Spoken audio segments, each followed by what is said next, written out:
সকাল এই আমি এসে গেছি। এই দেখো আমার কলা কাঁদি দেখিয়েছিলাম, মোচা দেখিয়েছিলাম। এই দেখো কাঁদিটা একদম ছোট্ট হয়েছে, মোচাটাও হয়ে গেছে, ভেঙে নেওয়া যাবে। আমি তো এখানে কেটে নেব। আর এই যে পাখিদের জন্য কটা কামরাঙা পেরে নিয়ে যাবো। প্লাস্টিকটা দিয়ে কারো ঢেকে রেখেছি বলো তো, অন্য পাখিরা এসে ফেলে যায় বলি তো, তাই ঢেকে রেখেছি। এখন কটা পেরে নিয়ে নেবো।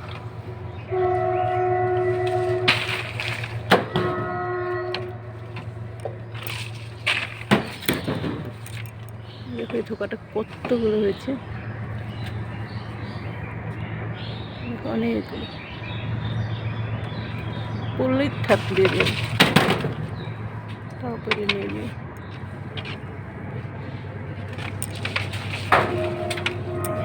অনেকগুলো পড়েছে, নিচেও চলে গেছে অনেকগুলো, উপরেও আছে অনেক কটা।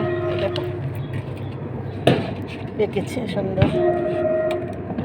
আর ধুন্দুলটা এখন আর সেরকম হয় না, যে ফুল আছে, এইগুলো ফুলগুলো আমি নিয়ে যাবো একটু পরে। তোকে ভিডিওটা তাহলে এখানেই রাখছি। ভালো থেকো, সুস্থ থেকো, সাবধানে থেকো।